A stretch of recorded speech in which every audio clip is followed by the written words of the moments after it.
Hello friends and welcome to another video. In this game we're gonna see Svidler, a Russian chess grandmaster, strong, very strong, playing against Magnus Carlsen. Well, he doesn't need any presentation, the GOAT, the greatest of all times. Okay, most people can argue it's Bobby Fischer, it's Garry Kasparov or someone else, and maybe Mikhail Tal for the big fans of Mikhail Tal, but okay. And I'm also a big fan of Mikhail Tal, it's out of question, but probably the greatest between those three, right? Garry Kasparov, Fischer, and Magnus Carlsen. Some people like to include Paul Morphy, and but okay, and the opinions diverge. But we can be sure that he's one of the greatest players of all time. It doesn't matter if he's the one or the one-off, he's the guy. And Svidler here. So is it possible? Is it possible to create complications against Carlsen? And how he replies to that? How he reacts? How Magnus Carlsen reacts when he's kind of in trouble? Let's take a look at this game. So Svidler opens with the king's pawn, and after development of the knight we have the Spanish opening, or the Ruy Lopez, and we go to the Berlin variation. Of course we can play also the Morphy variation with a6 and go for the exchange variation, or simply go with the standard. But knight f6 was played the Berlin. We have most people play castle here, and knight takes is completely fine. But here the game continues with d3, which is a move that Magnus Carlsen himself plays against the Berlin most of the times. d6 was played, and now castling bishop goes to the game, and after c3, king goes into safety. Rook goes to the center of the board, preparing to push d4 at some moment. a6, question the bishop. The bishop keeps on the chessboard, and now rook to e8 developing. Knight from b to d2, most of the times this knight wants to jump to f5 square. b5, just attacking the bishop, and here you can go here and attract the knight and only then go here. It's a strategy. So you let the knight at the edge of the board. It's a strategy. But here is Svidler preferred to bring immediately the bishop to c2. And now bishop f8 was played. Now giving another defender to the central pawn and maybe preparing to push d5 at some moment. So Svidler does it himself. d4, bishop to b7, and now a4. It's very common. And the Ruy Lopez, you start attacking this pawn structure. Knight to b8, another very common move on many lines of the Ruy Lopez, and this is very odd. Mostly for beginners, it's like it's impossible to understand a move like that. You should be going forward, you should not be going backward. This gives the possibility to push c5 at some moment, and also reroutes the knight to another places. So the game continues with bishop to d3, and now c6 protecting the pawn. And then we have b3, so now the bishop becomes more active. Knight from b to d7, queen c2 piles up on this light squares diagonal, also on the c column, and queen goes to c7, and bishop to b2. People are finishing their development. The players just finished their developments. And now what's the plan? Magnus Carlsen wants to attack on the king side, so he brings the knight to the I'm in the f4 square, so the bishop already anticipates it and go immediately to f1 square, and now the knight jumps to f4. We have g3 kicking the knight goes to e6, and now b4 expanding on the queen side. Knight to b6, there's a hole here, the knight wants to go there, pawn takes, and now d5 was played, attacking the knight. So it catches the attention that Magnus Carlsen didn't use the edge pawn, the rook pawn. Usually you want to go towards the center if you have two pawns to choose which one to capture. It's not a general rule you should like blindly use, but most of the times you want to capture it towards the center. This is a general rule, but of course there are exceptions. You have to treat chess as like you have the general rule, but you have to look at the position. Magnus Carlsen, for some reason, probably he wants to reinforce the c4 square and make c3 becomes a target. Will this work? Well, let's see. Svidler don't allow Magnus Carlsen to get the initiative, so now he's attacking the knight. And here Magnus Carlsen goes with this very fancy move here, very fancy, very beautiful move. Of course, you can just play a safe move like knight e8 and it's completely fine, but Carlsen wants to make things complicated, and he attacks the queen, he attacks the knight. And the game goes on. Of course, you cannot capture with the pawn because your queen is hanging, so this pawn is pinned. So the game continues with knight takes, and after pawn takes, it really seems like a good position for Carlsen. But Svidler has something in his pocket. c4, what a great move. This unleashes an attack on this central pawn and give this pawn. So now Magnus Carlsen's pawn is going to become a target. So he's giving up a pawn, so it becomes a target. That's awesome. Rook from a to c8, and now bishop takes pawn. We have knight takes, pawn takes, and now this becomes a target. So rook from a to c1, f5, Magnus Carlsen. Understanding that he's in trouble, he tries this counterattack on the king's side. Very wise, very instructive, trying to get rid of the protector, the defender of the central pawn. Now bishop h3 played from Petter Svidler. So this is a great move that takes advantage of this pinned pawn. What a move! And here there's no other move. Magnus Carlsen has to sacrifice the exchange to grab the central pawns, and there's no other thing to do. If you remove the rook here, then the game is over. Bishop takes pawn, and you can resign. Yeah, maybe not against me, or you, but maybe against Petter Svidler, he could resign. But if it's in our friends and neighbor, we could keep playing. Everything can happen, right?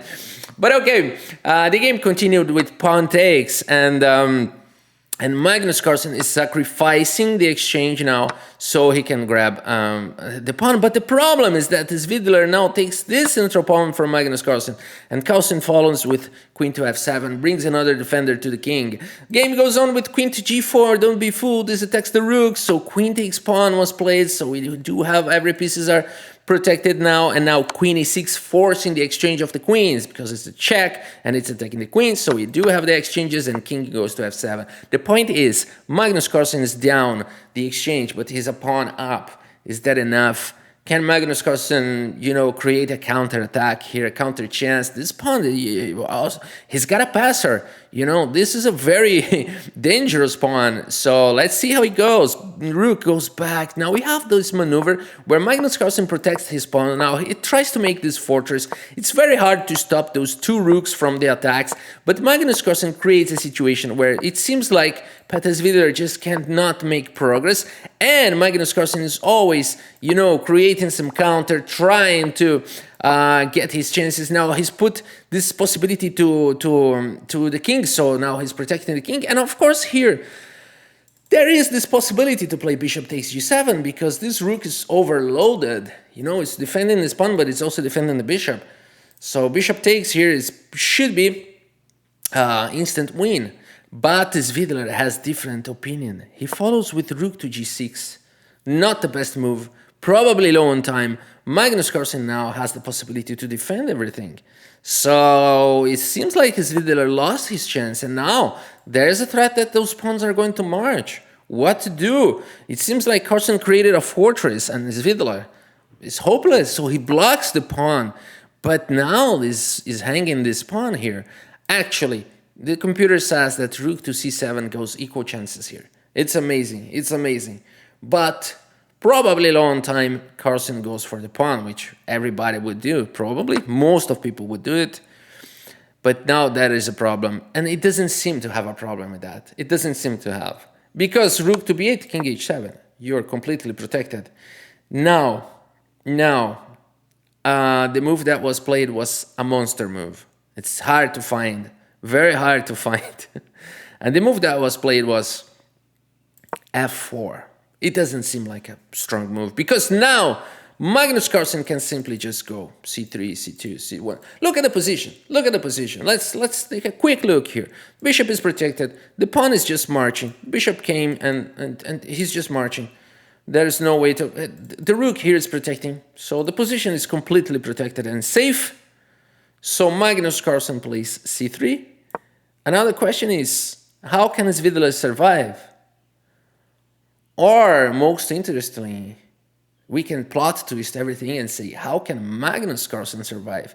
Because Peter Svidler plays rook takes h6, my friend. What? And in this position, Magnus Carlsen resigns the game. He resigned because there's nothing left to do.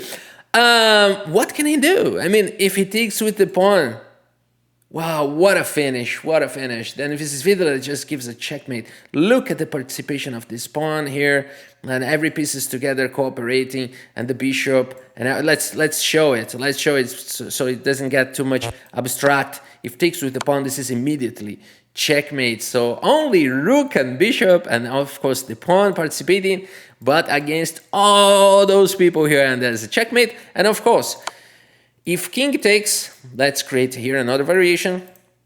If king takes, then we can see the importance of this f4 move. It's taking away this square, so both pawns here are participating because now rook h8 delivers checkmate. So now this bishop is no longer participating. It's all up to those two pawns and the rook.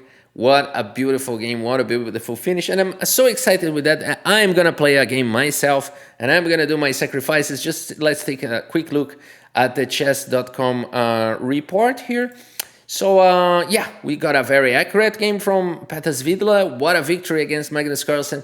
And there was a brilliant move here. Let's see which move was that. So it was this finish, this beautiful finish. Rook takes h6 was considered a brilliant move by the engines. All right, and I got so excited that I'm going to play myself a game here. So let's move on. So let's play a 10-minute game so we can, think about the moves, comment out my moves. And remember, guys, this is a special account. So everybody that loses against me will get their rating points refunded. Okay, so we started from 1,000 this account, and we are growing this. All right, so let's go for this. This is the Rui Lopez opening, Spanish opening. Will he play the Berlin? Oh, I thought we were repeating the games. So c3, very aggressive here, very, very aggressive. Usually you would castle or play d3 or something like that, or knight c3, but c3 is truly aggressive. And we can already follow with an early attack here over the bishop. He can check me, of course. And I just go here, and then I'm threatening this, but it's not that this is a problem because he can save the pieces. This is very good for white already because we do get the bishop pair and the classical center, which is, well, we couldn't hope for anything better than that. Okay, and yes, this move is really annoying. So let's do it. A developing move, which really annoys him at this point. Will he play knight f6? I think he can. I actually think he can play knight f6 because I push the pawn. He takes the pawn, I take it, and he can actually take. Okay, he preferred this conservative approach, let's say. Let's put it that way. And I need to be concerned about this. Bishop is not protected. So, but at this point, let's simply castle. Okay, we don't want to win in 10 moves. We're just developing and bringing more. Okay, now if I go here, he's definitely going to go g5. And then he's going to castle long, I think. But he needs to take away the knight. I don't believe he will do it. So I will provoke him. I will provoke him. That's what I'm doing. I'm provoking him now. I mean, you want to play g5 and you want to go wild. It's a no turning back. It's a point of no return. Okay, it's a point of no return. If he plays this, the game is going to be crazy. The game is going to be crazy. Completely crazy. If he plays g5, just forget. No more rationality involved. It's only nerves. Okay, let's keep developing. The board is asking for this move. Oh, what? You shouldn't be doing this. I see, you're trying to put pressure here. Maybe you're trying to do this, and then after I take, you take here, right? Which you should have already played, by the way. You play here now. So I blundered, right? Because I take here, and there's this intermediate move. So I already blundered by playing rook e1, and now he's giving me a chance to regret. And I regret. So I play a4 and protect my bishop, so there's no such sacrifice anymore. Well, the chess is like that. You don't take the opportunity, and then the opportunity is gone. All right, so far so good. So far so good. What's that? What is that? Should I be concerned about this? I am not, because this pawn is protected. So let's put pressure here. Let's go and get more activity for our pieces. And another possibility now is to play bishop to c2 here, which is the move that I do like a lot. This knight is hanging, which is good to be aware of. And let's just go for this. Is he going to play f5? I don't think he will. And this move prepares this one. f5 is crazy. He's not going to play it. Well, actually, yeah, he can't. He just can't play. f5 is a huge blunder. Because I take it and with a discovered attack, so it would be a huge blunder. And now I'm threatening to play this, which unpins my knight. But not really a huge threat. Not really huge. Because how can I go on with this, and then threatening this, and then threatening to capture here, because the pawn is going to be pinned. Yeah, it is a threat. It is definitely something to consider, but the queen is protecting there. Okay. All right, so let's move on. So now he's going to play f5. Maybe I push e5. Oh, I cannot do it, or I can. I can. Because f5, e5, if pawn takes, knight takes, bishop takes, knight takes, rook takes. And I'm completely fine here. Yeah, I'm gonna do it. I'm gonna do e5 against f5, and then I'm threatening that in the future after the exchange of knights. Unless he plays f5 and I push e5 and then he takes, for example, and then I take, and then I might run into problems. But I'm not sure, because pawn takes and pawn takes. Or maybe I can play this. Yeah, it would be hanging the knight. Okay, so it's completely fine to play this, because against f5, it's completely fine to play this. Oh my gosh, I'm not attacking the knight. Only now I saw the pawn there. Well, he should have played something else. Am I blundering something here? I'm not. He just want to go for some. He just want to go for some exchanges. Now this knight is hanging. I think he would rather take the knight. I would be in trouble. I think here. No, okay, let's just make the move and. But I think that he should have taken. We can analyze it later. He should have taken the knight, I think, and I would be in trouble probably. I don't know. Because f5 pawn would be weak, and maybe I would have drawing chances, but that's not what I want, right? Drawing chances. Okay, so if I push h3, he's gonna capture here, of course. And then I would capture, and he would take, and I would take, and then his bishop is attacked, and his bishop would go away, and I can take this pawn, and we win a pawn. Let's do it. And then I can play f4 in the future to protect my central pawn, and the game goes on, so I think it's good. So maybe it's better for him to play bishop h5 immediately, but okay, if he didn't do it, then let's just go for some exchanges, and we win the a pawn, which is good. Now he realized it, I think. There's no way he can protect the pawn at this point. Let's just take it. And we're going to follow with f4, most probably. Well, if he goes rook d8, okay, he's trying to weaken this pawn, but I don't know if it was a good idea, because now, well, because I still cannot play this, right?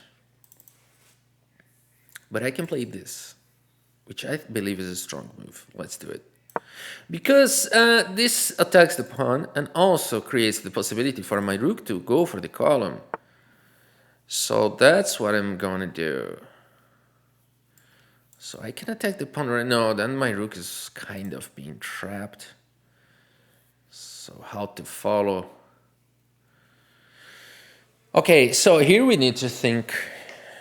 Yeah, it's not that I'm not been thinking, but we need to calculate deeper. That's what I meant. Sorry about my I was not expressing myself very accurately, so I'm gonna go for that because he takes the pawn, I go check, and I push the pawn, and then I put the rook on the side. That's my plan.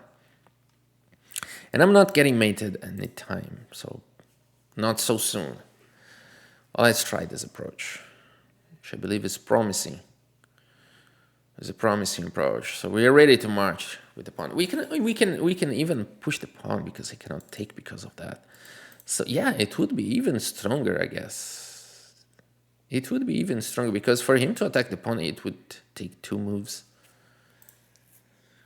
I don't know. Maybe I should position the rook behind the pawn and go back with the rook. That's another idea. And try to make progress by using this. And the promotion square can be, yes, the promotion square can be. The point is that I cannot take his rook out of from e7. Let's suppose he got there. But then what to do? Then I bring my king, right? It's not easy to bring the king. I gotta play h4 at some point. So maybe in the future, just go like this. What? You wanna exchange and go for the endgame? Let's do it.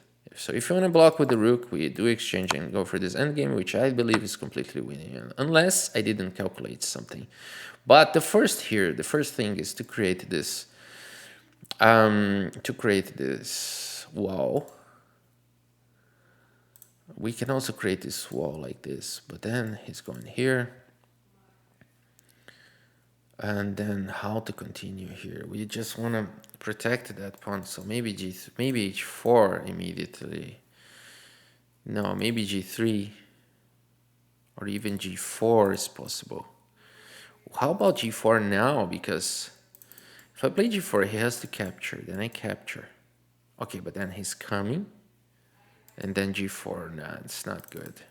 Doesn't seem good. So it's a little bit challenging the position because I got many weak pawns, and I should have.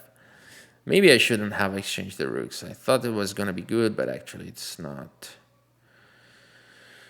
So if there was a chance to exchange the bishops here, but I need to bring my king, and it's not easy to go here because of the bishop, so we do have some challenges here. So check, and now he's threatening what? To go here? But after I go here, he can play this, but then this square is not available for his king anymore, so let's try this. I think it's better than putting the bishop here, I don't know. Alright, so now it's time to bring the king. It's definitely time to bring the king. So how do I want to do it? F2, right? So if I play here and he goes here, can I exchange? I don't think I can. I don't think I can exchange. And now his king can enter, so that's a problem. So he's actually threatening that. So how about king h2, which seems a bad move. But if he plays like this, we do exchange and play h4. But he will only go here, simply go like that. And then we can exchange and go king h3. And then after he takes king g4, and then he goes back. And I think we can play something like f3, c4. Maybe it's a draw. Yeah, I think that's my only hope. So he's attacking the pawn. I think I need to forget about this pawn and try to get into the position the soonest possible. Otherwise, I'm going to be suffering a lot. I can choose which pawn to lose. I choose to lose this one because it's already weak.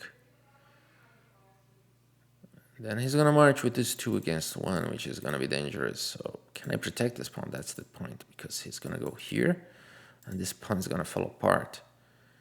And also, then after that, he's going to play here and there. And then I'm probably losing. So screw it. That's my only chance, I think. That's my only chance, I think. Now he's going to give me a check there. Okay, so I think we need to capture first. Maybe not. Maybe if he gives me a check, I can play e6. He goes for the exchanges. We do... Yeah, then he's gonna win. Then he's gonna win. So maybe e6 immediately. I don't know. Bishop goes back. My king cannot enter. Maybe f3. Okay, maybe that's a possible way to go. Because he's going to try this and this. Also another possibility. So let's say he plays this. Then again, I cannot play this because of that. So it's not easy to enter the position. I'm probably losing now. That's the reality. So maybe I need to exchange everything and sacrifice my bishop. I might not even achieve that. I think I gotta play g3 then. Yeah, I need to exchange those pawns and try to survive because somehow I got a bad position. I didn't play this endgame very well, and now I got into trouble, and he's playing very well.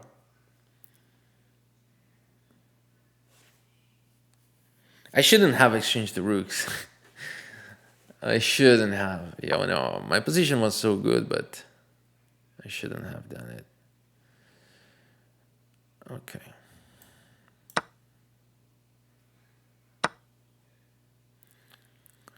Right. So he's gonna play what? Check, I go the other way. Yeah, let's put some resistance here.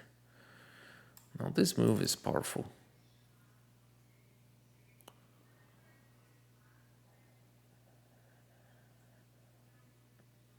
I don't know if it's that powerful, but something he can try.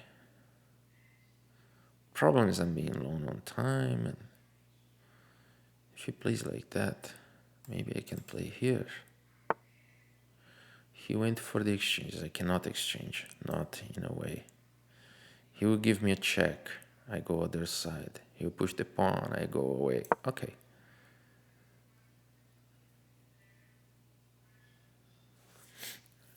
Let's just not allow the bishop exchange, which would... We go this way now.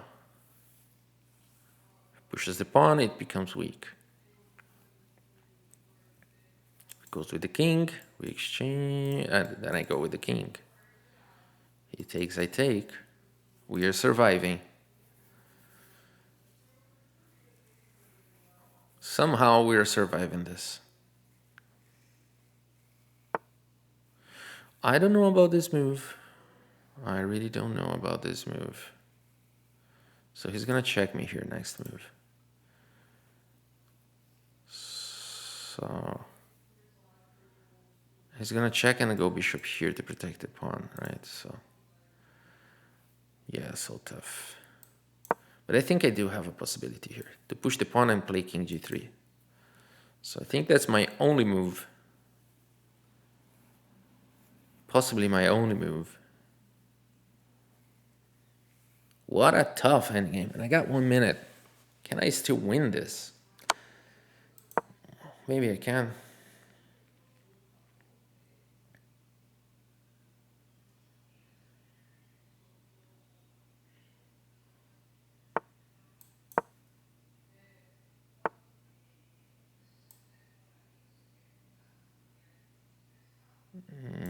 Not. Should I take the pawn and go for this endgame? I think I can survive this. I mean, there's no other way to continue, right? So let's do it.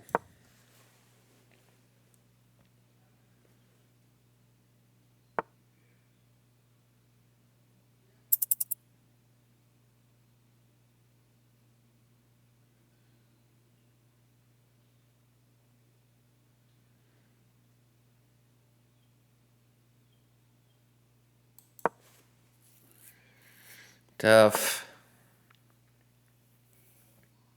Now f4 takes, I go here. I should have played f4. I should have played f4. I don't know why I didn't. Yeah, that's why I lost. I should have played f4. Then it's over. Yeah, that's okay. Should have played f4 and it was probably a draw. Let's take a look at that. I'm gonna resign next move. Yeah. Just push the pawn. Okay, what are you waiting for? Yeah, he deserved the victory. I made a blunder. Let's see the report here. And, Well, he played very well for his rating, and yeah, he played like a 2300. That's good. And I blundered here at the end, right? G4 was a mistake, so King H2 is the only move here. Okay, so King H2, Bishop G4, and then I'm holding with Bishop B3. Yeah, it's so tough. And then I let my king in this kind of cage and try to do like this. Yeah, it would be better. And then he's got a target. Yeah, it makes sense. And now he's completely winning, right? So I should have seen that. So my only chance here is F4. Let's see this line.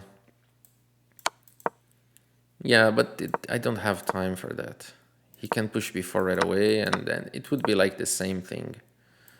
It would be like the same. He just pushes the pawn. Yeah, okay, so he deserved the victory. Nice game. It was a tough one. He played highly above his rating, and I played not my rating, which we kind of switched. But that's fine. That happens. And let's see how the position got. So we got a victory here that I missed. What to do here? Oh my gosh, of course, e6 wins instantly. It's an instant win. Instant win. Oh my gosh, I was not calm enough. I was so like, I am up on up, let's exchange the rooks and win the game. So e6, he could resign. That is chess, my friends. That is all about it. That's it for today. Thank you so much for your audience, and see you next time.